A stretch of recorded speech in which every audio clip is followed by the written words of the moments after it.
কিয়ামতের দিন রাসূলুল্লাহ সাল্লাল্লাহু আলাইহি ওয়াসাল্লাম থাকবেন সবচেয়ে ব্যস্ত।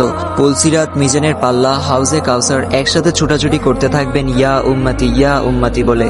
জিব্রাইল আলাইহি ওয়াসাল্লাম ওনাকে তুলবেন কবর থেকে। রাসূলুল্লাহ সাল্লাল্লাহু আলাইহি ওয়াসাল্লাম জিজ্ঞেস করবেন, কি ব্যাপার জিব্রাইল, আমার উম্মত কি উঠেছে?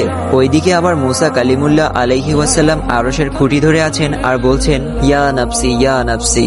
সেদিন ইমামুল আম্বিয়ার মুখে থাকবে উম্মতি, আর সেদিন তার পায়ে থাকবে দৌড় আর মুখে থাকবে আওয়াজ। রাসূল সাল্লাল্লাহু আলাইহি ওয়াসাল্লাম খুব অশান্ত ছোটাছুটি করছেন। হঠাৎ ওনার মনে পড়ে, আমার উম্মত ক্লান্ত, পিপাসার্ত নয় তো? ছুটে যান হাউজে কাউসারে। হ্যাঁ, এই তো পিপাসার্ত উম্মত। নিজের হাতে হাউজে কাউসার থেকে পানি পান করাবেন আর বলবেন, পান করো, আর কখনো তৃষ্ণার্ত হবে না। হঠাৎ মনে হবে মিজানের সামনে দাঁড়ানো উম্মতের কথা। ছুটে যাবেন সেখানে, দেখবেন উম্মতের বামপাল্লা ভারী হয়ে যাচ্ছে। পেরেশান, তিনি হয়রান। অতঃপর দৌড়ে যাবেন দুরুদের পিটারার সামনে, যেখানে তার জন্য পড়া দুরুদ উম্মতের নাম সহ একটা বক্সের মধ্যে জমা আছে। সেখান থেকে দুরুদ নিয়ে ডান পাল্লায় দিতে থাকবেন যতক্ষণ না তা বাম পাল্লা থেকে ভারী হয়ে যায়। মাক্কামে মাহমুদের পাশে ওনার জন্য আসন পাতা থাকবে। আল্লাহ তাআলা বলবেন, হে নবী বসুন। তিনি উত্তরে বলবেন, না বসবো না। আল্লাহ বলবেন, জান্নাতে যান। নবী সাল্লাল্লাহু আলাইহি ওয়াসাল্লাম বলবেন, না যাব না। আল্লাহ বলবেন, জান্নাতের পোশাক পরুন।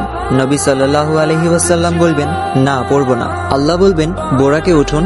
নবী সাল্লাল্লাহু আলাইহি ওয়াসাল্লাম বলবেন, না উঠবো না। আমি চলে গেলে উম্মতের কি হবে? কিয়ামতের দিন মানুষ তার ভাই থেকে, সন্তান থেকে, পিতামাতা থেকে পালিয়ে বেড়াবে। কিয়ামতের দিন এক রাসূল সাল্লাল্লাহু আলাইহি ওয়াসাল্লাম ছাড়া কেউ কাউকে চিনবে না। অতএব রাসূল সাল্লাল্লাহু আলাইহি ওয়াসাল্লামের সুন্নত ও আদর্শ অনুসারে জীবন তৈরি করা। আল্লাহ সবাইকে হেদায়েত দান করুক, আমিন।